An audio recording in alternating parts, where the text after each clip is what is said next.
എല്ലാവർക്കും നമസ്കാരം. Nifty and bank Nifty weekly market അനാലിസിസിലേക്ക് എല്ലാവർക്കും സ്വാഗതം. ഞാൻ പ്രതീഷ് സരസ്വതി. അപ്പോൾ നമ്മളുടെ മാർക്കറ്റ് കുറച്ച് ആഴ്ചകളായിട്ട് വലിയ കുഴപ്പത്തിലൂടെയാണ് കടന്നു പോകുന്നത്. കുഴപ്പത്തിലൂടെ എന്ന് വെച്ച് കഴിഞ്ഞാൽ ഹൈ വോളറ്റിലിറ്റി ആയിരുന്നു. അതിന് കാരണം ശരിക്കും ഇസ്രായേൽ ഇറാൻ ഇഷ്യൂ ഉണ്ടായിരുന്നു, അതുപോലെ തന്നെ ട്രംപിന്റെ താരിഫ് നയങ്ങളും ഉണ്ടായിരുന്നു. അപ്പോൾ ഇവിടെ ട്രേഡ് ചെയ്യുക എന്നത് വളരെ റിസ്കി ആയിട്ടുള്ള ഒരു രീതിയിലായിരുന്നു കഴിഞ്ഞ കുറച്ച് ആഴ്ചകളായിട്ട് മുന്നോട്ട് പോയത്. അതുകൊണ്ടാണ് കഴിഞ്ഞ ആഴ്ച ഞാൻ പറഞ്ഞത് നമുക്കറിയാൻ പറ്റാത്ത ഒരു ആഴ്ചയാണ് കഴിഞ്ഞ ആഴ്ച. അപ്പോൾ നിങ്ങൾ ട്രേഡിൽ നിന്ന് മാറി നിൽക്കാനൊക്കെ കഴിഞ്ഞ ആഴ്ച പറഞ്ഞിരുന്നു അല്ലേ? തീർച്ചയായിട്ടും നിങ്ങൾക്ക് അത് ഗുണം ചെയ്തു എന്ന് കരുതുന്നത്. കാരണം ഹൈലി വോളറ്റൈൽ ആയിരുന്നു മാർക്കറ്റ്. ഒരു പക്ഷേ ട്രേഡ് ചെയ്ത് പണം ഉണ്ടാക്കിയ ആളുകളും കാണാം. പക്ഷേ ഇങ്ങനെയുള്ള സമയത്ത് നമ്മൾ മാറി എന്നാൽ നമ്മുടെ ക്യാപിറ്റലിനെ സേഫായിട്ട് കൊണ്ടുപോകാം. മാത്രമല്ല ഇപ്പോൾ വിഷയങ്ങളെല്ലാം ഒന്ന് തീർന്നു. നിങ്ങൾക്കറിയാം, ഇപ്പോൾ നമ്മുടെ പ്രശ്നങ്ങളെല്ലാം തീർന്നു കഴിഞ്ഞു. അതായത് ഇസ്രായേലും ഇറാനും തമ്മിലുള്ള ആ ഒരു ഇഷ്യൂ അവിടെ ഏറെക്കുറെ തീർന്നതായിട്ടാണ് കണക്കാക്കാൻ സാധിക്കുന്നത്. ഇനി താരിഫ് നയവും അതും ചൈനയുമായിട്ടുള്ള കാര്യങ്ങളാണെങ്കിൽ താരിഫുമായിട്ട് ബന്ധപ്പെട്ട വിഷയങ്ങളിലൊക്കെ അല്പം ശമനം വന്നിട്ടുണ്ട്. അവരുടെ പോളിസി അംഗീകരിച്ചു. അതെങ്കിൽ ചൈനയും യു എസും അവർ തമ്മിൽ ഒരു കോംപ്രമൈസ് ആയി എന്ന രീതിയിലുള്ള ന്യൂസുകളാണ് പുറത്തേക്ക് വന്നിട്ടുള്ളത്. നേരത്തെ ഇത് ട്രംപ് മാത്രമാണ് പറഞ്ഞുകൊണ്ടിരുന്നതെങ്കിൽ ഇപ്പോൾ അത് ചൈന കൂടി അംഗീകരിച്ചിട്ടുണ്ട് എന്നത് വളരെ പോസിറ്റീവായിട്ടുള്ള ഒരു കാര്യം തന്നെയാണ്. ഇനി നമുക്ക് നോക്കിക്കാണേണ്ടത് നമ്മളുടെ ഇന്ത്യയുടെ നയങ്ങളാണ്. ഇന്ത്യ എങ്ങനെയാണ് ഇതിനെ സമീപിക്കുന്നത് എന്നാണ്. തീർച്ചയായിട്ടും അതും പോസിറ്റീവായിട്ട് വരുമെന്ന രീതിയിലുള്ള ന്യൂസുകളാണ് നമുക്ക് പുറത്തേക്ക് കിട്ടുന്നത്. പക്ഷേ താരിഫുമായിട്ട് ബന്ധപ്പെട്ട കേസ് നോക്കുകയാണെങ്കിൽ താരിഫ് നമ്മുടെ ഇന്ത്യയെ ബാധിക്കില്ല എന്ന രീതിയിലുള്ള അഭിപ്രായങ്ങളാണ് പല വിദഗ്ധരും പറയുന്നത്. ഈ ബാധിക്കില്ല എന്ന് പറഞ്ഞാൽ ഇത് വന്നു കഴിഞ്ഞാൽ ഉണ്ടാകുന്ന ഇൻഫ്ലേഷൻ, അതായത് യു എസിനെ ബാധിക്കുന്ന ഇൻഫ്ലേഷനും കാര്യങ്ങളൊക്കെ ഇന്ത്യയെ സംബന്ധിച്ച് വലിയ വിഷയം ഉണ്ടാക്കില്ല എന്ന രീതിയിലുള്ള അഭിപ്രായമാണ് പല വിദഗ്ധരും പറയുന്നത്. അത് തീർച്ചയായിട്ടും ഇന്ത്യയെ സംബന്ധിച്ച് അതൊരു പോസിറ്റീവായിട്ടുള്ള ന്യൂസ് തന്നെയാണ്. അതുപോലെ തന്നെ ട്രംപിന്റെ താരിഫുമായിട്ട് ബന്ധപ്പെട്ട ഒരു നയത്തിന് അവർ ജൂലൈ 9 വരെയാണ് സമയം കൊടുത്തിട്ടുള്ളത്. എല്ലാ രാജ്യങ്ങൾക്കും ജൂലൈ 9 വരെയാണ് സമയം കൊടുത്തിട്ടുള്ളത്. പക്ഷേ ഇന്ന് അദ്ദേഹം അഭിപ്രായപ്പെട്ടിരിക്കുന്നത് ഈ ജൂലൈ 9 എന്നത് മുന്നോട്ട് നീട്ടിക്കൊടുക്കുവാൻ തീർച്ചയായിട്ടും തനിക്ക് സാധിക്കുമെന്ന രീതിയിലുള്ള അഭിപ്രായം വന്നിട്ടുണ്ട്. എന്നാൽ ഇത് മാത്രമല്ല, വേഗത്തിൽ തന്നെ കാര്യങ്ങൾ മുന്നോട്ട് കൊണ്ടുപോയി കഴിഞ്ഞാൽ ഈ 9 എന്നത് കുറച്ച് താഴേക്ക് കൊണ്ടുവരാനും താൻ മടിക്കില്ല എന്ന രീതിയിലുള്ള അഭിപ്രായവും വന്നിട്ടുണ്ട്. തീർച്ചയായിട്ടും ഇതെല്ലാം യു എസ് മാർക്കറ്റിനെ സംബന്ധിച്ച് പോസിറ്റീവായിട്ടുള്ള രീതിയിലേക്കാണ് നിലവിൽ നിൽക്കുന്നത്. പിന്നെ നമുക്കറിയില്ല അദ്ദേഹത്തിൻ്റെ സ്വഭാവം എപ്പോഴാണ് മാറുന്നതെന്ന്. എനിവേ കാര്യങ്ങളെല്ലാം കുഴപ്പമില്ലാത്തൊരവസ്ഥയിലേക്ക് വന്നു നിൽക്കുന്നതായിട്ട് നമുക്ക് കാണുവാൻ സാധിക്കുന്നു. ഇത് തന്നെയാണ് നമ്മുടെ മാർക്കറ്റിൻ്റെ ആയാലും യു എസ് മാർക്കറ്റിലെ ആയാലും ആ ഒരു പ്രധാനപ്പെട്ട മൂവ്മെൻറ്റിനുള്ള കാരണം. യു എസ് മാർക്കറ്റൊക്കെ എവർടൈം ഹൈയിലേക്കാണ് പോയിരിക്കുന്നത്. നമ്മുടെ മാർക്കറ്റിന് ഇനി ഏറെക്കുറെ എവർടൈം ഹൈയിലേക്ക് നീങ്ങണമെങ്കിൽ അല്പം കൂടി ഒരു യാത്രയുണ്ടല്ലേ, പക്ഷേ അധികം ദൂരമല്ല എന്ന് കാണാൻ സാധിക്കുന്നു. പക്ഷേ bank Nifty already ever time high break ചെയ്തതായിട്ട് നമുക്കിവിടെ കാണുവാൻ സാധിക്കുന്നു. തീർച്ചയായിട്ടും നമുക്കറിയായിരുന്നു ബാങ്കിങ് സെക്ടർ ആയിരുന്നു കുറച്ച് ആഴ്ചകളായിട്ട് നല്ല രീതിയിൽ മുന്നോട്ട് നീങ്ങിയത്. നിഫ്റ്റിയെ മുന്നോട്ട് കൊണ്ടുപോകുന്നതിൽ സഹായിച്ചത്, അല്ലെങ്കിൽ നിഫ്റ്റിയെ കൂടുതൽ താഴേക്ക് ഇടുന്നതിൽ നിന്ന് അല്പം പിടിച്ചു നിർത്തിയത് ബാങ്കിങ് സെക്ടർ ആയിരുന്നു. തീർച്ചയായിട്ടും അത് വളരെ ഗുണം ചെയ്തു നമ്മുടെ മാർക്കറ്റിന് എന്നത് വളരെ ഇമ്പോർട്ടൻ്റ് ആയിട്ടുള്ള ഒരു കാര്യമാണ്. അതുപോലെ മറ്റൊരു കാര്യം പറയാനുള്ളത്, ഞങ്ങളുടെ യൂട്യൂബ് ചാനൽ, അതായത് പ്രതീഷ് സരസ്വതി എന്ന ഈ ഒരു യൂട്യൂബ് ചാനലിൽ ഞങ്ങൾക്ക് ഒരു ടെലഗ്രാം ലിങ്ക് ഉണ്ട്. ടെലഗ്രാം ലിങ്ക് എന്നാൽ അതിൽ പ്രധാനപ്പെട്ട ന്യൂസുകൾ, അതായത് നിങ്ങൾ ട്രേഡ് ചെയ്യുന്ന ആളുകളാണെങ്കിൽ പെട്ടെന്നുണ്ടാവുന്ന ഫ്ലാഷ് ന്യൂസുകളായാലും വളരെ ഇമ്പോർട്ടൻ്റ് ആയിട്ടുള്ള ന്യൂസുകളൊക്കെ നിങ്ങൾക്ക് ഒരുപാട് ഗുണം ചെയ്യും സമയത്തിന് കിട്ടിയ അല്ലേ. അപ്പോൾ അങ്ങനെയുള്ള ന്യൂസുകളൊക്കെ പ്രൊവൈഡ് ചെയ്യുന്ന ഒരു ഗ്രൂപ്പാണ്, അങ്ങനെ ടെലഗ്രാം ഗ്രൂപ്പാണ്. അതിൻ്റെ ലിങ്കാണ് ഈ ഒരു വീഡിയോയ്ക്ക് താഴെ കൊടുത്തിട്ടുള്ളത്. അപ്പോൾ ഈ ലിങ്ക് നിങ്ങൾ കോപ്പി ചെയ്ത് നിങ്ങളുടെ ടെലഗ്രാമിൽ പേസ്റ്റ് ചെയ്ത ശേഷം മാത്രം ലോഗിൻ ചെയ്യാൻ ശ്രമിക്കുക. കാരണം ഒരുപാട് ഫേക്കായിട്ടുള്ള ലിങ്കുകൾ, അതായത് ഞങ്ങളുടെ പേരിലുള്ള ഫേക്കായിട്ടുള്ള ഒരുപാട് ടെലഗ്രാം ചാനലുകൾ ഉള്ളതായിട്ട് അറിയാൻ സാധിക്കുന്നു. അതുകൊണ്ടാണ് അങ്ങനെ കൊടുത്തിരിക്കുന്നത്. ദയവ് ചെയ്ത് ഈ വീഡിയോയ്ക്ക് താഴെ കൊടുത്തിരിക്കുന്ന ആ ഒരു ലിങ്ക് കോപ്പി ചെയ്യുക, നിങ്ങളുടെ ടെലഗ്രാമിൽ പോയി അത് പേസ്റ്റ് ചെയ്യുക, എന്നിട്ട് അതിലേക്ക് ജോയിൻ ചെയ്യാൻ ശ്രമിക്കുക. അതുപോലെ തന്നെ ഞങ്ങളുടെ ഓപ്ഷൻ കോഴ്സിലേക്ക് വരാൻ താല്പര്യമുള്ളവർക്ക് തീർച്ചയായിട്ടും മലയാളത്തിൽ വളരെ സിമ്പിളായിട്ട് പഠിപ്പിക്കുന്ന ഒരു കോഴ്സാണ്. ആ ഓപ്ഷൻ കോഴ്സിലേക്ക് വരാൻ താല്പര്യമുള്ളവർക്ക് സ്ക്രീനിൽ കാണുന്ന വാട്സാപ്പ് നമ്പറിൽ നിങ്ങൾക്ക് കോൺടാക്ട് ചെയ്യാവുന്നതാണ്. കൂടുതൽ ഡീറ്റെയിൽ അവിടെ നിന്ന് ലഭിക്കുന്നതായിരിക്കും. അതും കേരളത്തിലെ ഏറ്റവും ചെറിയ ഫീസിലാണ് നിങ്ങൾക്ക് ഈ കോഴ്സ് നൽകുന്നതെന്ന കാര്യം പ്രത്യേകം ഓർക്കുക. അപ്പോൾ നമ്മൾ ഇനി നമ്മുടെ മാർക്കറ്റിലേക്ക് വന്നു കഴിഞ്ഞാൽ, കഴിഞ്ഞ ആഴ്ച നമ്മൾ എവിടെയായിരുന്നു വീഡിയോ നിർത്തിയിരുന്നത്? ഈ ഒരു ക്യാൻഡലിന്റെ അടുത്ത്, അതായത് വെള്ളിയാഴ്ച ഫ്രൈഡേ 20 അല്ലേ, ജൂൺ 20 ഫ്രൈഡേ. ഓക്കെ, ശരി. ഈ ഒരു ഏരിയയിലായിരുന്നു നമ്മൾ ട്രേഡിംഗ് അവസാനിപ്പിച്ചത്. ആ ദിവസമായിരുന്നു നമ്മൾ വീഡിയോയും ചെയ്തത് അല്ലേ. അതിനുശേഷം നമ്മളുടെ വ്യൂവും കാര്യങ്ങളൊക്കെ നമ്മൾ സംസാരിച്ചതാണ്. നമുക്കിനി ഈ ആഴ്ച എങ്ങനെ ആയിരിക്കുമെന്ന് നോക്കാം. പക്ഷേ കഴിഞ്ഞ ആഴ്ച ഞാൻ പറഞ്ഞിരുന്നു നിങ്ങൾ ട്രേഡിങ്ങിലേക്ക് കടക്കുന്നത് അല്പം റിസ്ക് ആണെന്ന് പറഞ്ഞു. കാരണം എന്താണ്? തീർച്ചയായിട്ടും യുദ്ധസമാനമായ ഒരു അവസ്ഥ നിലനിൽക്കുന്നു. ട്രംപ് എന്ത് ചെയ്യുമെന്ന് നമുക്കറിയില്ലായിരുന്നു. അപ്പോൾ ട്രംപ് അതിനുശേഷം പല വേലകളും കാണിച്ചു അല്ലേ. ഇറാനിൽ ബോംബിട്ടു, ഇതെല്ലാം നമുക്കറിയാവുന്ന കാര്യങ്ങളാണ്. ഈ ഒരു സംഭവങ്ങൾ നിലനിൽക്കുമ്പോൾ നിങ്ങളൊരു ട്രേഡിംഗ് പൊസിഷൻ എടുത്തു കഴിഞ്ഞാൽ തീർച്ചയായിട്ടും ഹൈലി റിസ്ക് ആണ്. അതുകൊണ്ടാണ് നിങ്ങളോട് ട്രേഡിൽ നിന്ന് മാറി നിൽക്കാൻ പറഞ്ഞത്. അപ്പോൾ അത് തന്നെയാണ് ഇവിടെ നടന്നത്. നോക്കൂ, വെള്ളിയാഴ്ച നല്ലൊരു ഹൈയിൽ മാർക്കറ്റ് ക്ലോസ് ചെയ്തു. അതിനുശേഷം മാർക്കറ്റ് ഗ്യാപ് ഡൗണിൽ വന്ന് ക്ലോസ് ചെയ്തു. ഒരു ഇൻഡിസിഷൻ ക്യാൻഡിലാണ് ഫോം ചെയ്തിരിക്കുന്നത്, കണ്ടില്ലേ. നെക്സ്റ്റ് ഡേ അത് കഴിഞ്ഞോ മാർക്കറ്റ് നല്ല രീതിയിൽ ഗ്യാപ്പ് അപ്പിലേക്ക് പോയ മാർക്കറ്റ്, അതായത് ഒരു ഇവിടുത്തെ ഹൈ നോക്കുമ്പോൾ നിങ്ങൾക്ക് കാണുവാൻ സാധിക്കും 25,317 എന്ന റേഞ്ചിലാണ് ഈ ഒരു റെഡ് ക്യാൻഡിൽ പോയി അന്ന് ഓപ്പൺ ചെയ്തത്. എന്നാൽ അത് എവിടെയാണ് ക്ലോസ് ചെയ്തിരിക്കുന്നത് നിങ്ങൾക്ക് കാണാൻ സാധിക്കുന്നത്? 44 അല്ലെങ്കിൽ 25,000 വന്ന് ക്ലോസ് ചെയ്തിരിക്കുന്നു. ഒരു വലിയ വോളറ്റൈൽ മാർക്കറ്റ് ആയിരുന്നു. ട്രേഡ് ചെയ്തവർക്കൊക്കെ ആ ഒരു ദിവസം തന്നെ നല്ല ലോസ് ഉണ്ടാക്കാനുള്ള സാധ്യത വളരെ കൂടുതലായിരുന്നു അല്ലേ.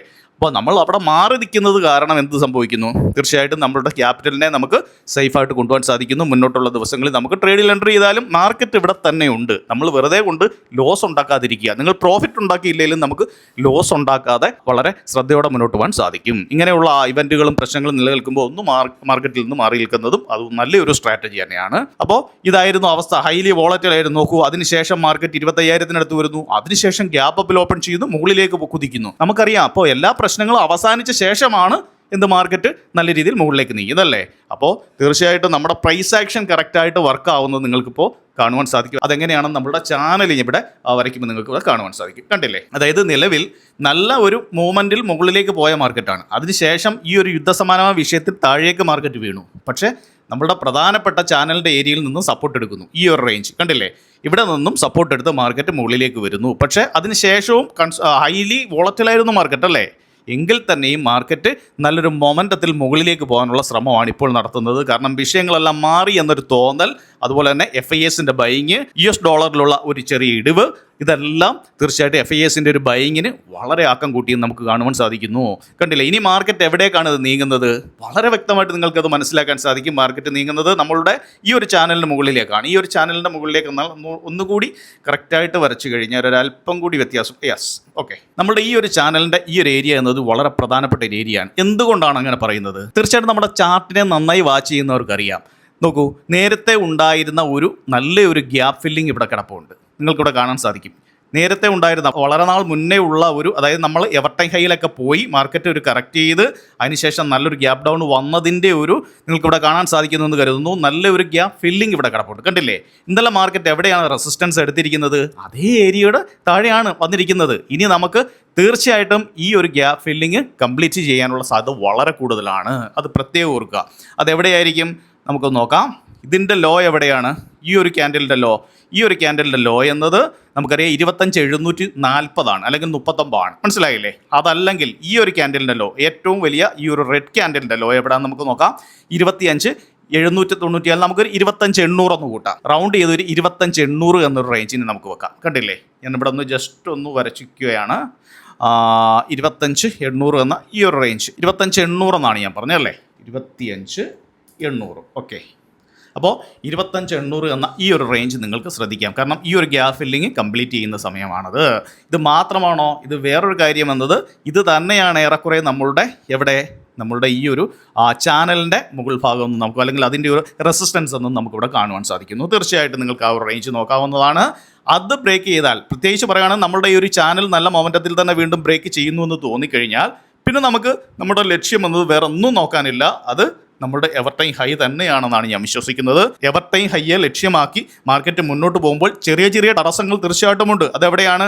ഈ പറഞ്ഞ ഗ്യാപ്പ് ഫില്ലിങ്ങിൻ്റെ തൊട്ട് ഈ ഒരു ഗ്രീൻ ക്യാൻഡലിൻ്റെ താഴെ. അതും കഴിഞ്ഞ് കഴിഞ്ഞാൽ നമുക്ക് ഈ ഒരു റേഞ്ച് കൂടി ഒരു ചെറിയ പ്രൈസ് സോണാണ് നമുക്കിവിടെ കാണാൻ സാധിക്കും. പക്ഷേ അതിനെയൊക്കെ മാർക്കറ്റ് തരണം ചെയ്യുമെന്നാണ് ഞാൻ വിശ്വസിക്കുന്നത്. എങ്ങനെ വന്നാലും നമുക്ക് പിന്നീട് നോക്കാൻ പറ്റുന്നത് എവർടൈം ഹൈയുമാണെന്ന കാര്യം പ്രത്യേകം ഓർക്കുക. അതുപോലെ തന്നെ നമുക്ക് മറ്റൊരു കാര്യത്തിലൂടെ ഒന്ന് പോയി നോക്കാം. ഫെബ് റീട്രേസ് എടുത്ത് നോക്കാം. അപ്പോൾ ഫെബ് റീട്രേസിലേക്ക് വന്നു കഴിഞ്ഞാൽ നമുക്കിവിടെ അറിയാൻ സാധിക്കും. നോക്കൂ, നമ്മൾ എവർടൈം ഹൈ വെച്ചാണ് നോക്കുന്നത്. ഓക്കെ, എവർടൈം ഹൈ വെച്ച് ഇപ്പോഴുണ്ടാക്കിയ ആ ഒരു ലോ, നേരത്തെ ഉണ്ടാക്കിയിരുന്ന ആ ഒരു ലോ ഏറെക്കുറെ അതേ റേഞ്ച് വെച്ചാണ് നോക്കുന്നത്. നമുക്ക് നോക്കാം എന്താണ് ഇവിടെ സംഭവിച്ചിരിക്കുന്നതെന്ന്. മാർക്കറ്റ് ഓൾറെഡി പ്രധാനപ്പെട്ട റേഞ്ച് ആയിട്ടുള്ള 25,590 ആ ഒരു റേഞ്ച് ഓൾറെഡി ബ്രേക്ക് ചെയ്തു. ഇനി മുകളിലേക്ക് പോകുമ്പോൾ നമുക്ക് പ്രധാനപ്പെട്ട റെസിസ്റ്റൻസ് എന്നത് ഞാൻ നേരത്തെ നിങ്ങളോട് പറഞ്ഞതുപോലെ തന്നെ കണ്ടില്ലേ, 25,900 എന്ന റേഞ്ചിലേക്ക്, അതായത് ഈ ഒരു ഏരിയ ഒരു പ്രൈസ് സോൺ ഏരിയ എന്ന് പറഞ്ഞല്ലേ. അപ്പോൾ മാർക്കറ്റ് ഇനി മുകളിലേക്ക് പോകണമെങ്കിൽ ഏറെക്കുറെ ഈ ഒരു പ്രൈസ് സോൺ ഒരു ബാലികറമലയായിട്ട് ഇവിടെ നിൽക്കുന്നുണ്ട്. തീർച്ചയായിട്ടും അത് ബ്രേക്ക് ചെയ്ത് കഴിഞ്ഞാൽ പിന്നീട് നോക്കുവാനുള്ളത് എവർടൈം ഹൈ തന്നെയാണ് എന്ന് നമുക്കിവിടെ കാണാൻ സാധിക്കും. അപ്പോൾ ഫെബ് റീട്രേസും നമ്മളെ സഹായിക്കുന്നുണ്ട്.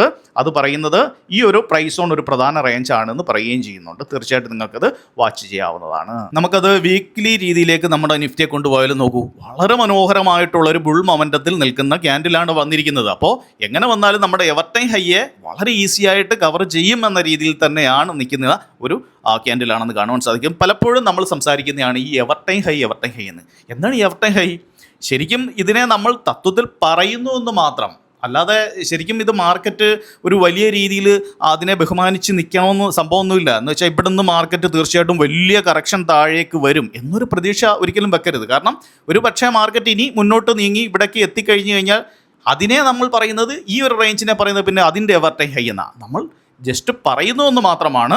തീർച്ചയായിട്ടും മെയിൻ ഏരിയകളിൽ വരുമ്പോൾ ഒരു പ്രോഫിറ്റ് ബുക്കിംഗ് എന്നത് അനിവാര്യം തന്നെയാണ്.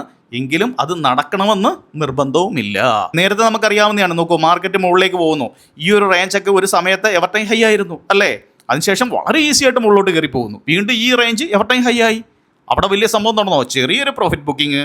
അതിനുശേഷം വീണ്ടും മാർക്കറ്റ് മുകളിലേക്കാണ് പോകുന്നത്. അതിനുശേഷം എന്ത് നടന്നു? ഈ റേഞ്ചൊക്കെ എത്തിയപ്പോൾ ഒരു എവർ ടൈം ഹൈ എത്തിയപ്പോൾ മാർക്കറ്റ് താഴേക്ക് വീഴുന്നു. വീണ്ടും അവിടുന്ന് മുകളിലേക്ക് കയറി പോകുന്നതാണ് കാണാൻ സാധിക്കുന്നത്. അപ്പോൾ എവർ ടൈം ഹൈ എന്നതൊരു വലിയ പ്രോഫിറ്റ് ബുക്കിങ്ങിലേക്ക് പോകുമെന്നോ വലിയ നിർബന്ധം പിടിക്കരുത്. ഒരു പക്ഷേ ചെറിയൊരു പ്രോഫിറ്റ് ബുക്കിങ്ങിലേക്ക് വന്ന ശേഷം പുതിയൊരു എവർ ടൈം ഹൈ ക്രിയേറ്റ് ചെയ്യാനായിരിക്കും ഇനി നിഫ്റ്റി ആശ്രമിക്കുക. അതും പ്രത്യേകം ഓർക്കുക. നമുക്കറിയാം, നമ്മുടെ മാർക്കറ്റിനെ പോസിറ്റീവായിട്ട് കാണുന്ന ആളുകൾക്ക് തീർച്ചയായിട്ടും അറിയാവുന്നതാണ്. ഒരു പക്ഷേ നിഫ്റ്റിയൊക്കെ കുറേ വർഷങ്ങൾക്ക് ശേഷം 50,000 കടന്നു പോകില്ല എന്ന് ഒരിക്കലും നമുക്ക് പറയാൻ സാധിക്കത്തില്ല. അപ്പോൾ ഇതൊക്കെ ലോങ് ഇൻവെസ്റ്റ് ചെയ്യുന്നവർക്കൊക്കെ ഒരുപാട് ഗുണം ചെയ്യുന്ന കാര്യമാണ്. തീർച്ചയായിട്ടും നമുക്ക് ആ ഒരു കാര്യത്തിലേക്കൊന്നും നമ്മൾ പിന്നെ അധികം പോകുന്നില്ല. ഇനി നമുക്ക് ചിന്തിക്കേണ്ട കാര്യം നമ്മുടെ ബാങ്ക് നിഫ്റ്റിയെ സംബന്ധിച്ചാണ്. നമുക്ക് നേരെ അത് ഒരു 1 ഡേ ചാർട്ടിൽ തന്നെ കാര്യങ്ങൾ തുടങ്ങാം. ബാങ്ക് നിഫ്റ്റിയൊക്കെ വളരെ മനോഹരമായിട്ടാണ് ഇവിടെ പ്രൈസ് ആക്ഷൻ ഒക്കെ വർക്ക് ആയിരിക്കുന്നത്. ഇത്ര മനോഹരമായിട്ടാണ് ബാങ്ക് നിഫ്റ്റി ഇവിടെ പ്രൈസ് ആക്ഷൻ വർക്ക് ചെയ്തിരിക്കുന്നത്. നമ്മൾ നേരത്തെ ഇവിടെ സംസാരിച്ചാണ്, ഇതൊരു പ്രൈസ് സോണാണ് നമ്മൾ പറഞ്ഞു അല്ലേ? എത്ര നാളാണ് നമ്മുടെ ഈ ഒരു പ്രൈസ് സോണിനകത്ത് മാർക്കറ്റ് കടന്ന് കളിച്ചത്? അതിനുശേഷം ഇത് പ്രധാനപ്പെട്ട പ്രൈസ് ഓൺ ആയിട്ടുള്ളൊരു സപ്പോർട്ട് റേഞ്ചാണെന്ന് പറഞ്ഞു അല്ലേ? മനോഹരമായിട്ട് ഈ റേഞ്ചിൽ വന്ന് നിന്ന് സപ്പോർട്ട് എടുത്ത് കയറി പോയിരിക്കുന്നത്. അപ്പോൾ ഇങ്ങനെ കുറേ നാൾ നിന്ന് കളിച്ച മാർക്കറ്റ് നല്ല രീതിയിൽ നോക്കൂ, ഈ ഒരു സമയത്ത് ബ്രേക്ക് ഔട്ട് ചെയ്ത് മുകളിലേക്ക് പോയി. പക്ഷെ പോയെങ്കിലും ശരിക്കും മാർക്കറ്റ് അതിനുശേഷം സംഭവിക്കേണ്ടത് എന്തായിരുന്നു യഥാർത്ഥത്തിൽ? ഞാനിവിടെ ഒന്ന് കാണിക്കാം. അതിനുശേഷം ശരിക്കും മാർക്കറ്റ് ബ്രേക്ക് ഔട്ട് ചെയ്തു അല്ലേ? അതിനുശേഷം മാർക്കറ്റ് ഇവിടുന്ന് ചെറിയൊരു റീട്രേസ് എടുത്ത് ഇവിടുന്ന് നല്ല രീതിയിൽ നിന്ന് കളിച്ച് കയറി പോകേണ്ട ഒരു മാർക്കറ്റായിരുന്നു. പക്ഷേ സംഭവിച്ചത് എങ്ങനെയാണോ? അല്ല. പക്ഷേ അത് സംഭവിച്ചിരിക്കുന്നത് മാർക്കറ്റ് ഇവിടുന്ന് വന്ന ശേഷം താഴേക്ക്, അതായത് നമ്മുടെ പ്രൈസ് സോണും ബ്രേക്ക് ചെയ്ത് താഴേക്ക് വന്നു. അത് എന്തുകൊണ്ടാണ്? നമുക്കറിയാം, അത് ഇസ്രായേൽ ഇറാൻ ഇഷ്യൂ നിന്നതുകൊണ്ടാണ് ഇത്രയും വലിയൊരു വിഷയത്തിലേക്ക് മാർക്കറ്റ് വീണത്. അവിടെ പ്രൈസ് ആക്ഷൻ വർക്കാവുന്ന ഇവിടെ നമുക്ക് കാണാൻ സാധിച്ചില്ല. നമ്മുടെ പഴയ ആ ഒരു പ്രൈസ് സോണിനെയും ബ്രേക്ക് ചെയ്ത് വീണ്ടും പഴയ റേഞ്ചിൽ തന്നെ വന്ന് നിന്നു. പക്ഷേ വിഷയങ്ങളൊക്കെ അവസാനിച്ച് കഴിഞ്ഞപ്പോൾ വീണ്ടും മനോഹരമായിട്ട് തന്നെ പ്രൈസ് ആക്ഷൻ വർക്ക് ചെയ്തു. എങ്ങനെ? ഇത് വീണ്ടും ബ്രേക്ക് ചെയ്ത് മുകളിലേക്ക് പോയി എവർ ടൈം ഹൈയും ബ്രേക്ക് ചെയ്ത് ദാണ്ട പോകുന്നു ബാങ്ക് നിഫ്റ്റി. തീർച്ചയായിട്ടും ന്യൂസ് സംബന്ധമായ കാര്യങ്ങൾ വരുമ്പോൾ നമ്മുടെ ഒരു പ്രൈസ് ആക്ഷൻ കറക്റ്റായിട്ട് വർക്ക് ചെയ്യില്ല. പക്ഷേ വിഷയങ്ങൾ അവസാനിക്കുമ്പോൾ ഈ പ്രൈസ് ആക്ഷൻ അതേ രീതിയിൽ തന്നെ വർക്ക് ചെയ്യുന്നത് നമുക്ക് കാണുവാൻ സാധിക്കുന്നുണ്ട്. ഇതാണ് നമ്മളുടെ മാർക്കറ്റിൻ്റെ ഒരു സ്വഭാവം എന്നത്. അപ്പോൾ ബാങ്ക് നിഫ്റ്റിയെ സംബന്ധിച്ച് തീർച്ചയായിട്ടും ഞാൻ നല്ലൊരു ബുള്ളിഷ് തന്നെയാണ് കാണുന്നത്. ഞാൻ പറഞ്ഞു, ഇനി വലിയ തലവേദനയുള്ള ന്യൂസ് സംബന്ധമായ വിഷയങ്ങൾ ഉണ്ടാകില്ല എങ്കിൽ, ട്രംപ് വിഷയം ഉണ്ടാക്കിയില്ല എങ്കിൽ തീർച്ചയായിട്ടും മാർക്കറ്റിൽ നല്ലൊരു മൂവ്മെൻറ്റിനുള്ള സാധ്യത തന്നെയാണ് ഞാൻ കാണുന്നത്. ബാങ്ക് നിഫ്റ്റിയെ സംബന്ധിച്ച് അത് എൻ്റെ വ്യൂ മാത്രമാണ്. ഇത് ഇങ്ങനെ ട്രേഡ് എടുക്കൂ എന്ന ഒരു റെക്കമെൻഡേഷൻ ഞാൻ നിങ്ങൾക്ക് നൽകുകയല്ല എന്ന കാര്യം പ്രത്യേകം ഓർക്കുക. നമ്മൾ ബാങ്ക് നിഫ്റ്റിയെ സംബന്ധിച്ച് വീക്ക്ലി ചാർട്ട് എടുത്തു കഴിഞ്ഞാൽ നമുക്ക് പ്രത്യേകിച്ച് പറയാനൊന്നുമില്ല. ഒരു നല്ല ബുൾ മൊമെന്റത്തിൽ നിൽക്കുന്ന മാർക്കറ്റ് തന്നെയാണ് നമുക്കിവിടെ കാണുവാൻ സാധിക്കും. കണ്ടില്ലേ? നല്ല രീതിയിലുള്ള ഒരു ബുൾ മൊമെന്റം എടുത്ത് നിൽക്കുന്ന ഒരു മാർക്കറ്റ് തന്നെയാണ് ബാങ്ക് നിഫ്റ്റിയെ സംബന്ധിച്ച്. മറ്റൊരു കാര്യം നിങ്ങളോട് പറയാനുള്ളത്, നമ്മുടെ സെക്ടോറൽ ഇൻഡെക്സുകൾ എടുത്തു കഴിഞ്ഞാൽ തന്നെ നമുക്ക് IT സെക്ടറിൻ്റെ കേസിലേക്ക് വന്നു കഴിഞ്ഞാൽ IT സെക്ടർ ശരിക്കും ഇപ്പോൾ ഒന്ന് ഡൗണിലാണ് നിൽക്കുന്നത്. അതുകൊണ്ടാണ്, അതായത് IT സെക്ടർ കൂടി ഒന്ന് ചാർജ് ആയി കഴിഞ്ഞാൽ തീർച്ചയായിട്ടും നിഫ്റ്റിയൊക്കെ ശരിക്കും എവർ ടൈം ഹൈ കടന്ന് പോകേണ്ട സമയം കഴിഞ്ഞു. ശരിക്കും IT സെക്ടർ അല്പം താഴേക്ക് നിൽക്കുന്നതായിട്ട് നമുക്ക് കാണുവാൻ സാധിക്കുന്നത്. ബാക്കി ഒട്ടുമിക്ക സെക്ടേഴ്സും നിഫ്റ്റിയെ സഹായിക്കുന്നുവെങ്കിൽ IT സെക്ടറിൻ്റെ ആ ഒരു ഡൗൺ ആണ് തീർച്ചയായിട്ടും ഒന്ന് പിടിച്ചു നിൽക്കാൻ നിഫ്റ്റിയെ പ്രേരിപ്പിക്കുന്നത്. അല്ലെങ്കിൽ ഈ ഒരു ഏരിയ ഒക്കെ പൊട്ടിച്ച് നിഫ്റ്റി നല്ല രീതിയിൽ മുകളിലേക്ക് പോകാനുള്ള സാധ്യത വളരെ കൂടുതലായിരുന്നു. തീർച്ചയായിട്ടും IT സെക്ടറിൻ്റെ ഒരു പെർഫോമൻസ് നിങ്ങൾക്ക് വാച്ച് ചെയ്യാവുന്നതാണ്. അതുപോലെ തന്നെ വളരെ പ്രധാനപ്പെട്ട ഒന്നാണ് ഇന്ത്യ വിക്സിൻ്റെ ക്രാഷ് എന്നത്. നോക്കൂ, 12.38 എന്ന അവസ്ഥയിലേക്ക് ഇന്ത്യ വിക്സ് ക്രാഷായി താഴേക്ക് വന്നിരിക്കുന്നു. അത് നമ്മളുടെ ബുൾ മൊമെന്റത്തെ സൂചിപ്പിക്കുന്ന ഒരു രീതി തന്നെയാണ്. വിക്സ് ഒക്കെ ക്രാഷ് ആകുമ്പോൾ മാർക്കറ്റിൽ ആ ഒരു ഭയം ഇല്ലാതാവുന്നു എന്നതാണ് ഇവിടെ സൂചിപ്പിക്കുന്നത്. അതും നമുക്ക് പോസിറ്റീവായിട്ടുള്ള രീതി തന്നെയാണ്. പക്ഷേ ശ്രദ്ധിക്കേണ്ടത്, പെട്ടെന്നൊരു സർപ്രൈസ് ന്യൂസ് വന്നാൽ ഈ വിക്സ് സ്പൈക്ക് ചെയ്യും. പക്ഷേ നിലവിൽ അങ്ങനെ ഒരു സാധ്യത ഇതുവരെ കാണുന്നില്ല എന്ന് കാണുവാൻ സാധിക്കും. എങ്ങനെ വന്നാലും മാർക്കറ്റിൽ ആ ഒരു ബുൾ രീതി തുടരും എന്നാണ് ഞാൻ പ്രതീക്ഷിക്കുന്നത്. ശരിയാണ്, ചെറിയ രീതിയിലുള്ള റീട്രേസുകൾ എടുത്താണ് മാർക്കറ്റ് ചെറുതായിട്ട് വന്ന ശേഷമാണ് മുകളിലേക്ക് പോകുന്നത്. പക്ഷേ ഒരു വലിയ ക്രാഷിലേക്ക് മാർക്കറ്റ് വിഷയങ്ങളില്ല എങ്കിൽ വരില്ല എന്നാണ് ഞാൻ പ്രതീക്ഷിക്കുന്നത്. അതുപോലെ തന്നെ മറ്റൊരു പ്രധാനപ്പെട്ട കാര്യമാണ് USD INR, അതായത് US ഡോളറിനെതിരെ ഇന്ത്യൻ റുപ്പീസിന്റെ സ്ട്രെങ്ത് കാണിക്കുന്നതാണ്. ഇത് നിങ്ങൾക്കറിയാം അല്ലേ? വളരെ ശക്തമായിട്ട് നമ്മുടെ ഇന്ത്യൻ റുപ്പീസ് തിരികെ വന്നിരിക്കുന്നു. എത്ര? ഒരു ഡോളറിനെതിരെ 85 86.43 എന്ന അവസ്ഥയിലേക്ക് തിരികെ വന്നിരിക്കുന്നു. നേരത്തെ എത്രയിലേക്ക് പോയിരുന്നു? 86.84 എന്ന അവസ്ഥയിലേക്ക് പോയിരുന്നു അല്ലേ? പക്ഷേ ഇപ്പോൾ നോക്കൂ, അത് കുറഞ്ഞ് വളരെ സ്ട്രെങ്ത് പ്രാപിച്ചിരിക്കുന്നു നമ്മുടെ ഇന്ത്യൻ റുപ്പീസ് എന്ന് കാണാൻ സാധിക്കും. ഇതുകൊണ്ട് തന്നെയാണ് FIS ആ ഒരു ശക്തമായ ബൈയിങ് ഇവിടെ നടത്തുന്നത്. നിങ്ങൾക്ക് വേറൊരു കാര്യം കൂടി ഇവിടെ കാണുവാൻ സാധിക്കും. ഡോളർ ഇൻഡെക്സിൻ്റെ കേസ് എടുത്തു കഴിഞ്ഞാൽ തന്നെ നിങ്ങൾക്ക് ഇവിടെ കാണാൻ സാധിക്കും. നോക്കൂ, ഡോളർ ഇൻഡെക്സിലും ആ ഒരു ഡൗൺ കാണാൻ സാധിക്കുന്നു. അപ്പോൾ ഡോളർ അല്പം ഡൗൺ ആവുകയും ഇന്ത്യൻ റുപ്പീസ് വളരെ ശക്തമാവുകയും ചെയ്യുന്നതായിട്ട് നിങ്ങൾക്ക് ഇവിടെ കാണാൻ സാധിക്കും. അപ്പോൾ ആ ഒരു ബുൾ രീതിയെ നമുക്ക് സപ്പോർട്ട് ചെയ്യുന്ന രീതിയിലാണ് ബാക്കിയുള്ള ഡേറ്റയെ ഇവിടെ കാണുവാൻ സാധിക്കുന്നത്. നമ്മളിനി ഗോൾഡിന്റെ കേസിലേക്ക് വന്നു കഴിഞ്ഞാൽ നോക്കൂ, ഗോൾഡിൽ നല്ല ഒരു ക്രാഷാണ് കാണാൻ സാധിച്ചത്. നമുക്ക് നോക്കാം, ഈ ഒരു ഹൈയിൽ നിന്നും ഗോൾഡ് 5% മുകളിലുള്ള ഒരു കറക്ഷൻ നടത്തിയായിട്ടും കാണാൻ സാധിക്കുന്നു. ഞാൻ നിങ്ങളോട് നേരത്തെ പറഞ്ഞിരുന്നു, യുദ്ധസമാനമായ ഒരു വിഷയം നിൽക്കുന്ന സമയത്ത് ഞാൻ പറഞ്ഞിരുന്നു, എന്താണ്, ഞാൻ ഗോൾഡ് എടുത്തിരുന്നു എന്ന് പറഞ്ഞിരുന്നു അല്ലേ? ഏറെക്കുറെ ഞാൻ പറഞ്ഞിരുന്നു, ഞാൻ ഈ ഒരു റേഞ്ചിൽ നിന്നാണ് ഗോൾഡ് എടുത്തതെന്ന് ഞാൻ പറഞ്ഞിരുന്നു അല്ലേ? ഞാൻ നല്ല ഒരു ഇൻകം ജനറേറ്റ് ചെയ്യാൻ എനിക്ക് സാധിച്ചു. കാരണം എന്ന് വെച്ചാൽ ഈ ഒരു റേഞ്ചിലൊക്കെ കൊണ്ടുവന്ന് ഞാൻ അത് സെല്ല് ചെയ്യാന്ന് വെച്ച് കഴിഞ്ഞാൽ ഞാൻ കൂടുതൽ ക്വാണ്ടിറ്റി എടുത്തിരുന്നു. അത് ഞാൻ ഈ ഒരു റേഞ്ചിനടുത്തൊക്കെ വെച്ച് ഏറെക്കുറെ ഒരു 90% ഞാൻ അത് സെല്ല് ചെയ്ത് മാറി. പക്ഷേ ഒരു 10% അവിടെ ഹോൾഡ് ചെയ്തു. തീർച്ചയായിട്ടും ഗോൾഡ് കൂടി നമ്മുടെ പോർട്ട്ഫോളിയോയിൽ വേണമെന്ന രീതിയിലാണ് ഞാനത് ചെയ്തത്. പക്ഷേ അത് എനിക്ക് ലോസിലേക്ക് വന്നു. പക്ഷേ ഓവറോൾ ഞാൻ 90% പ്രോഫിറ്റ് ബുക്ക് ചെയ്തു. മനസ്സിലായില്ലേ? അപ്പോൾ തീർച്ചയായിട്ടും ഗോൾഡ് ഒരു ഇമ്പോർട്ടൻറ്റ് കാര്യം തന്നെയാണ്. നോക്കൂ, ആളുകളെല്ലാം ഗോൾഡിൽ നിന്ന് ഇറങ്ങാനാണ് ഇപ്പോൾ ശ്രമിക്കുന്നത്. അതിനുശേഷം സ്റ്റോക്കുകളിലേക്ക് ഇൻവെസ്റ്റ് ചെയ്യാനുള്ള ശ്രമം നടത്താനായിട്ട് നമുക്കിവിടെ കാണുവാൻ സാധിക്കുന്നു. തീർച്ചയായിട്ടും അതും നമ്മുടെ മാർക്കറ്റ് മുന്നോട്ട് പോകാൻ സാധ്യതയുണ്ട് എന്നതിൻ്റെ ഒരു ഡേറ്റകളാണ് ഇവിടെ കാണിക്കുന്നത്. അതുപോലെ വളരെ പ്രധാനപ്പെട്ട മറ്റൊരു കാര്യം, യുദ്ധസമാനമായ ഒരു വിഷയം നിലനിന്നപ്പോൾ നോക്കൂ, ക്രൂഡ് ഓയിലൊക്കെ വളരെയധികം കുതിച്ച് മുകളിലേക്ക് പോകുന്ന കാണാൻ സാധിച്ചു അല്ലേ? ഇതൊക്കെ നമ്മളുടെ ഇന്ത്യയെ സംബന്ധിച്ച് അതൊരു നെഗറ്റീവ് രീതിയായിരുന്നു. പക്ഷേ വിഷയങ്ങൾ അവസാനിച്ചു, യുദ്ധസമാനമായ ഒരു വിഷയം അവസാനിക്കുന്നു എന്ന് കണ്ടപ്പോൾ നോക്കൂ, ക്രൂഡ് ഓയിലൊക്കെ ഒറ്റ ദിവസം കൊണ്ട് തന്നെ നല്ല രീതിയിലേക്ക് തകർന്ന് അല്ലെങ്കിൽ കുറഞ്ഞ താഴേക്ക് വീഴുന്നതായിട്ട് കാണാൻ സാധിച്ചു. അപ്പോൾ ക്രൂഡ് ഓയിലിൻ്റെ ഈ ഒരു കുറവ് എന്നത് തീർച്ചയായിട്ടും നമ്മുടെ മാർക്കറ്റിനെ, പ്രത്യേകിച്ച് ഇന്ത്യൻ മാർക്കറ്റിന് കൂടുതൽ ഒരു പവർ നൽകുന്നതായിട്ട് നമുക്ക് കാണാൻ സാധിക്കും. കാരണം നമ്മൾ പുറത്തുനിന്നും പണം കൊടുത്താണ് ഈ ഒരു ക്രൂഡ് ഓയിലും കാര്യങ്ങളൊക്കെ വാങ്ങുന്നത് അല്ലേ?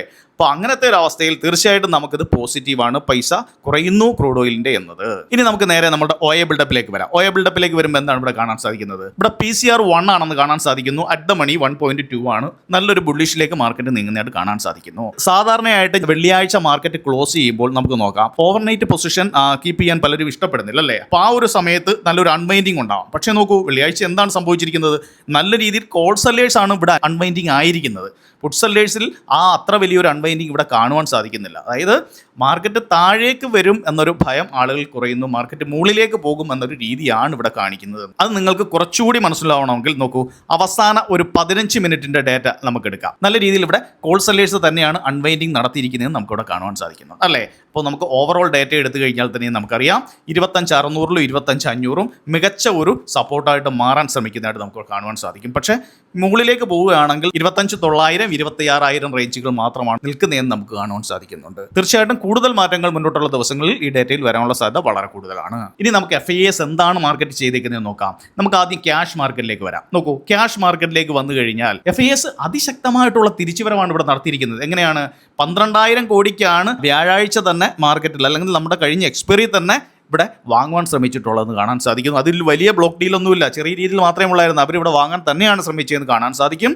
ഇത് മാത്രമല്ല, വെള്ളിയാഴ്ച വീണ്ടും അവർ 1,397 കോടിക്ക് വീണ്ടും ബൈ ചെയ്തിരിക്കുന്നു. ഒരു നല്ല ബൈയിങ്ങിലേക്ക് FIS വരുന്നു. എന്താണ് കാരണം? ഞാൻ പറഞ്ഞു, ഡോളറിന്റെ തകർച്ച, ഇന്ത്യൻ റുപ്പീസ് സ്ട്രെങ്ത് പ്രാപിക്കുന്നു, അതുപോലെ തന്നെ ക്രൂഡ് ഓയിൽ ഡൗണിലേക്ക്. അപ്പോൾ ഇതെല്ലാം ഇന്ത്യയിലേക്ക് അവർ കൂടുതൽ ശ്രദ്ധിക്കുന്നതായിട്ടാണ് നമുക്കിവിടെ കാണുവാൻ സാധിക്കുന്നത്. ഇനി DISന്റെ കേസ് പറയുകയാണെങ്കിൽ അവർ പ്രോഫിറ്റ് ബുക്ക് ചെയ്യുന്നുണ്ട് എങ്കിൽ തന്നെയും വളരെ ചെറിയ രീതിയിൽ മാത്രമേ അവർ പ്രോഫിറ്റ് ബുക്ക് ചെയ്യുകയും ചെയ്യുന്നുള്ളൂ എന്നത് നമ്മുടെ മാർക്കറ്റിനെ സംബന്ധിച്ച് പോസിറ്റീവായിട്ടുള്ള കാര്യം തന്നെയാണ്. കാരണം മാർക്കറ്റിൽ FIS സെല്ല് ചെയ്യുമ്പോൾ നല്ല രീതിയിലുള്ള ഒരു ബൈയിങ് ആണ് ഇവിടെ DIS ചെയ്തുകൊണ്ടിരുന്നത് അല്ലേ? പക്ഷേ ഇവിടെ സെല്ല് ചെയ്യുമ്പോൾ അവർ വളരെ ചെറിയ രീതിയിൽ മാത്രമേ സെല്ല് ചെയ്യുന്നുള്ളൂ. തീർച്ചയായിട്ടും FIS DIS നമ്മുടെ മാർക്കറ്റിനെ സംബന്ധിച്ച് പോസിറ്റീവായിട്ടുള്ള വ്യൂ ആണ് അവർക്കുള്ളത് എന്നാണ് ഇതിൽ നിന്ന് മനസ്സിലാക്കാനുള്ളത്. ഇനി നമുക്ക് ഓപ്ഷനിൽ എന്താണ് FISും പ്രോസസ് ചെയ്തിരിക്കുന്നത് നമുക്കൊന്ന് നോക്കാം. FISന്റെ ഒരു ഡേറ്റയിലേക്ക് വന്നു കഴിഞ്ഞാൽ നോക്കൂ, കോൾ ഓപ്ഷൻ അവർ ബൈ ചെയ്തിരിക്കുന്നത് 43,000 സംതിങ് ആണ്. പുട്ട് ഓപ്ഷൻ അവർ ബൈ ചെയ്തിരിക്കുന്നത് 40,000 സംതിങ് ആണ്. നമുക്ക് ആ ഒരു വെള്ളിയാഴ്ചത്തെ മാറ്റം ഇവിടെ നോക്കാം. കോൾ ഓപ്ഷൻ അവർ സെല്ല് ചെയ്തിരിക്കുന്നത് വെറും 30,000 ആണ്. ഓവറോൾ ഉള്ള ഏരിയ വെച്ച് നോക്കിയാൽ തന്നെയും അതൊരു ബുള്ളിഷ് ആയിട്ട് നിലനിൽക്കുന്നുണ്ട് അല്ലേ? പുട്ട് ഓപ്ഷന്റെ കേസിലേക്ക് വന്നു കഴിഞ്ഞാൽ 40,000 ആണ് പുട്ട് ബൈ ചെയ്തിരിക്കുന്നത്. പക്ഷേ ഇവിടെ പുട്ട് സെല്ല് ചെയ്തിരിക്കുന്നത് 36,000 ആണ്. അപ്പോൾ നമുക്കിവിടെ കാണാൻ സാധിക്കുന്ന ഒരു കൺസോൾട്ടേഷൻ നിറഞ്ഞ ഒരു ബുള്ളിഷ് രീതിയിലേക്ക് പതുക്കെ ആര് പോകാൻ ശ്രമിക്കുന്നു? FIS പോകാൻ ശ്രമിക്കുന്നു ഓപ്ഷനിൽ എന്ന് നമുക്ക് കാണാൻ സാധിക്കും. അപ്പോൾ അത് നമ്മളെ സംബന്ധിച്ചൊരു പോസിറ്റീവ് രീതി തന്നെയാണ്. നിൽക്കട്ടെ അവിടെ. നമുക്കിനി പ്രോസിലേക്ക് വരാം. കണ്ണടച്ച് പറയാൻ സാധിക്കും. നോക്കൂ, പ്രോസ് കോൾ ഓപ്ഷൻ ബൈ ചെയ്തിരിക്കുന്നത് 3 ലാഖിനടുത്താണ്. വെള്ളിയാഴ്ച മാത്രം 1,00,000 പുറത്ത് അവർ കോൾ ബൈ ചെയ്തിരിക്കുന്നു. ഇനി പുട്ട് ഓപ്ഷൻ അവരെന്താണ് 70,000 മാത്രമാണ് അവർ പുട്ട് ഓപ്ഷൻ ബൈ ചെയ്തിട്ടുള്ളത്. അതും 1000 മാത്രമാണ് വെള്ളിയാഴ്ചത്തെ ആ ഒരു ചേഞ്ചസും. തീർച്ചയായിട്ടും ഒരു സ്ട്രോങ് ബുള്ളിഷിലേക്ക് പ്രോസ് പോകുന്നു. അതിനെ സപ്പോർട്ട് ചെയ്തുകൊണ്ട് FIS നിൽക്കുകയും ചെയ്യുന്നു. നേരെ ഇങ്ങോട്ട് വന്നേ, ക്ലയൻറ്റ് നല്ല സ്ട്രോങ് ബെയറിഷിലേക്ക് പോകുന്നു. ഞാൻ പലപ്പോഴും പറഞ്ഞിട്ടുണ്ട്, ക്ലയൻറ്റ് ഇങ്ങനെ സ്ട്രോങ് ബെയറിഷിൽ പോവുകയും ബാക്കി 2 ആളുകൾ നല്ല ബുള്ളിഷിൽ പോവുകയും ചെയ്യുമ്പോൾ മാർക്കറ്റ് തീർച്ചയായിട്ടും മുകളിലേക്ക് പോകാനുള്ള സാധ്യത കൂടുതലാണ് എന്ന് പറഞ്ഞിട്ടുണ്ട് അല്ലേ. തീർച്ചയായിട്ടും നമ്മുടെ മാർക്കറ്റിൽ ആ ഒരു ബുൾ രീതി കണ്ടിന്യൂ ചെയ്യും എന്ന രീതിയിലുള്ള ഡേറ്റകൾ തന്നെയാണ് ഇവിടെ കാണാൻ സാധിക്കുന്നത്. പ്രത്യേകം പറയുന്നു, ന്യൂസ് സംബന്ധമായ എന്തെങ്കിലും സർപ്രൈസ് ന്യൂസുകൾ വന്ന, അല്ലെങ്കിൽ ഫ്ലാഷ് ന്യൂസ് ആയിട്ടുള്ള വിഷയങ്ങളൊക്കെ നേരത്തെ യുദ്ധ സമാനമായിട്ടുള്ളതുപോലെ അല്ലെങ്കിൽ താരിഫായിട്ട് ബന്ധപ്പെട്ട വിഷയങ്ങൾ വന്നാൽ തീർച്ചയായിട്ടും ഇതൊക്കെ മാറിമറിയാം. പക്ഷേ നോർമൽ രീതിയിൽ മാർക്കറ്റ് പോയാൽ തീർച്ചയായിട്ടും ഒരു ബുള്ളിഷ് രീതിയിലേക്ക് തന്നെ നമ്മുടെ മാർക്കറ്റ് പോകുന്നതിൽ യാതൊരു സംശയമില്ല. ഇനി നമുക്ക് നേരെ പ്രധാനപ്പെട്ട ഇവന്റുകളിലേക്ക് പോകാം. ഇവിടെ നമുക്ക് പ്രധാനപ്പെട്ട ഇവന്റ് എന്നത് അതായത് ജൂലൈ 3-നാണ്. ജൂലൈ 3 എന്നാൽ നിങ്ങൾക്കറിയാം നമ്മുടെ എക്സ്പയറി ഡേറ്റ് ആണ് അല്ലേ. പക്ഷേ അത് നമ്മളെ ബാധിക്കുന്നില്ല. എന്തുകൊണ്ട് ബാധിക്കുന്നില്ല? നമ്മുടെ എക്സ്പയറി ഡേറ്റ് കഴിഞ്ഞാണ് ആ 2 ഇവന്റും വരുന്നത് നമുക്ക് കാണാൻ സാധിക്കും. എന്താണ്? US-ന്റെ നോൺ ഫാം പേറോൾ ഡേറ്റ വളരെ ഇമ്പോർട്ടൻ്റ് തന്നെയാണ്. അതുപോലെ തന്നെ ഇനീഷ്യൽ ജോബ്ലെസ് ക്ലെയിം ഡേറ്റയും. ഈ 2 കാര്യങ്ങളും തീർച്ചയായിട്ടും എന്തിനെ സ്വാധീനിക്കുന്നതായിരിക്കും? ഏറെക്കുറെ നമ്മുടെ വരാൻ പോകുന്ന FOMC മിനിറ്റ്സ് ഉണ്ട്. എപ്പോഴാണത്? അത് അടുത്ത ആഴ്ചയാണ്, അടുത്ത ബുധനാഴ്ചയോടെയാണ് അതുള്ളത്. അപ്പോൾ അതിനെ സ്വാധീനിക്കുന്ന ഒന്നാണ് ഈ 2 ഡേറ്റകളും. തീർച്ചയായിട്ടും നിങ്ങൾക്ക് ഈ 2 ഇവൻറ്റുകളും നോക്കാം. പക്ഷേ വീക്കിലി ട്രേഡ് എടുക്കുന്ന ആളുകളെ അധികം സ്വാധീനിക്കില്ല എന്ന് ഞാൻ കരുതുന്നത്. കാരണം നമ്മുടെ മാർക്കറ്റ് വ്യാഴാഴ്ച ക്ലോസ് ചെയ്ത് കഴിഞ്ഞാണ് ഈ 2 ഇവൻറ്റും വരുന്നത്. അത് നിങ്ങൾക്ക് ശ്രദ്ധിക്കാം. ബാക്കിയുള്ള ഇവൻ്റൊക്കെ നമുക്ക് അടുത്ത ആഴ്ച സംസാരിക്കാവുന്നതാണ്. അതുപോലെ തന്നെ ഞാൻ വിട്ടുപോയ മറ്റൊരു കാര്യം കൂടിയാണ് ഫ്യൂച്ചർ ഡേറ്റയിലേക്ക് നമുക്കൊന്ന് പോയി നോക്കാം. നോക്കൂ, വളരെ പ്രധാനപ്പെട്ട ഒരു കാര്യമാണ് നിങ്ങൾക്ക് ഇവിടെ കാണാൻ സാധിക്കുന്നത്. FIS നല്ല രീതിയിൽ ഫ്യൂച്ചറിൽ സെല്ലിംഗ് രീതിയിലേക്ക് പോയിരുന്നു അല്ലേ. ഇതെല്ലാം അവർ മാറ്റിമറിച്ചിരിക്കുന്നു. 2 ദിവസം കൊണ്ട് അതിശക്തമായി അവർ അവരുടെ സെല്ലിംഗ് രീതി വളരെ കുറയ്ക്കുന്നതായിട്ട് ഇവിടെ കാണാൻ സാധിക്കുന്നു. നിങ്ങൾ വളരെയധികം നോട്ട് ചെയ്ത് വെക്കേണ്ട ഒരു കാര്യമാണിത്. തീർച്ചയായിട്ടും മാർക്കറ്റിനെ കുറേ അവർ മുകളിലേക്ക് കൊണ്ടുപോകാനുള്ള ഒരു ശ്രമം നടത്തുമെന്ന രീതിയിലുള്ള ഡേറ്റകളാണ് ഇവിടെ കാണുന്നത്. ഇനി നമുക്ക് DISന്റെ കേസിലേക്ക് വന്നു കഴിഞ്ഞാൽ DIS മുന്നേ ഉള്ള രീതി പോലെ തന്നെ മാർക്കറ്റിനെ മുന്നോട്ട് കൊണ്ടുപോകുന്ന രീതി തന്നെയാണ് അവിടെയും DISും ചെയ്തിരിക്കുന്നത്. ഇനി പ്രോസിൻ്റെ കേസിലേക്ക് വന്നു കഴിഞ്ഞാൽ നോക്കൂ, പ്രോസ് വളരെ ചെറിയ രീതിയിൽ മാത്രം അവരെന്താണ് ഒരു സെല്ലിംഗ് രീതിയിലേക്ക് പോയിട്ടുണ്ട്. പക്ഷേ അത് കാര്യമാക്കേണ്ട കാര്യമില്ല. പക്ഷേ FISന്റെ ഈ ഒരു ചേഞ്ചസ് എന്നത് വളരെ പ്രധാനപ്പെട്ടതാണ് എന്ന കാര്യം പ്രത്യേകം ഓർക്കുക. അത് ഫ്യൂച്ചർ ഡേറ്റയിലാണ് എന്ന കാര്യം ഓർക്കുക. അപ്പോൾ ഇത്രയും കാര്യങ്ങളാണ് നിങ്ങളോട് സംസാരിക്കാനുള്ളത്. മാർക്കറ്റിന്റെ ഏറെക്കുറെ കാര്യങ്ങൾ നിങ്ങൾക്ക് മനസ്സിലായി എന്ന് കരുതുന്നു. കാരണം മാർക്കറ്റിൽ ഇതുപോലെ കാര്യങ്ങൾ ഡേറ്റകൾ വെച്ച് ന്യൂസുകൾ സംബന്ധമായ കാര്യങ്ങൾ വെച്ച് മനസ്സിലാക്കി ട്രേഡ് ചെയ്ത് കഴിഞ്ഞാൽ നല്ല രീതിയിൽ നിങ്ങൾക്ക് മാർക്കറ്റിൽ പിടിച്ചു നിൽക്കാൻ സാധിക്കും. അതുപോലെ ട്രേഡ് ചെയ്യേണ്ടാത്ത സമയങ്ങളുണ്ട് എങ്കിൽ നമ്മൾ പറയാറുണ്ടല്ലേ, അതനുസരിച്ച് മാറി നിന്നാൽ നിങ്ങൾക്ക് നഷ്ടങ്ങൾ ഉണ്ടാകാതെ സുഖമായിട്ട് മാറി നിൽക്കാൻ സാധിക്കും. ശരിക്കും എന്തായാലും നമ്മുടെ മാർക്കറ്റ് ഇവിടെ തന്നെയുണ്ട്, എങ്ങും പോകില്ല അല്ലേ. അപ്പോൾ നിങ്ങളുടെ കയ്യിൽ നിങ്ങളുടെ ക്യാപിറ്റൽ സേഫായിട്ടുണ്ട് എങ്കിൽ നിങ്ങൾക്ക് കറക്റ്റായിട്ട് കുഴപ്പമില്ല ട്രേഡ് ചെയ്ത് ഒരു ബിസിനസ് പോലെ നമുക്ക് മുന്നോട്ട് പോകാൻ സാധിക്കും. നിങ്ങൾക്ക് സ്റ്റോക്ക് മാർക്കറ്റിനെ കുറിച്ച് അറിയാത്ത ആളുകളാണ്, അല്ലെങ്കിൽ FNO ഫ്യൂച്ചർ ആൻഡ് ഓപ്ഷനെ കുറിച്ച് അറിയാത്ത ആളുകളാണെങ്കിൽ തീർച്ചയായിട്ടും ഞങ്ങളുടെ ഫ്യൂച്ചർ ആൻഡ് ഓപ്ഷൻ കോഴ്സിലേക്ക് വരാവുന്നതാണ്. മലയാളത്തിൽ ആർക്കും മനസ്സിലാവുന്ന രീതിയിൽ ഒരു കൊച്ചുകുട്ടിയെ പറഞ്ഞ് മനസ്സിലാക്കുന്ന രീതിയിലുള്ള ക്ലാസ്സുകളാണ് അതിൽ ചെയ്തിരിക്കുന്നത്. ഇത് പാസ്വേഡ് പ്രൊട്ടക്റ്റഡ് ആണ്. ഇത് നിങ്ങളുടെ വാട്സപ്പ് ത്രൂ 27 ക്ലാസ്സുകളാണ് നിങ്ങളുടെ വാട്സപ്പ് ത്രൂ ഇത് അയച്ച് നൽകുന്നതായിരിക്കും. ഇതിന് സമയ ലിമിറ്റോ കാര്യങ്ങളോ ഒന്നുമില്ല. സമാധാനത്തെ നിങ്ങൾക്കിരുന്ന് കാണാവുന്നതാണ്. അപ്പോൾ ഈ ആഴ്ചയിലുള്ള വീക്ക്ലി മാർക്കറ്റ് അനാലിസിസ് ഇവിടെ അവസാനിക്കുകയാണ്. എല്ലാവർക്കും വരുന്ന ആഴ്ച നല്ല പ്രോഫിറ്റ് ആവട്ടെ എന്ന് ആശംസിക്കുന്നു. നന്ദി, നമസ്കാരം.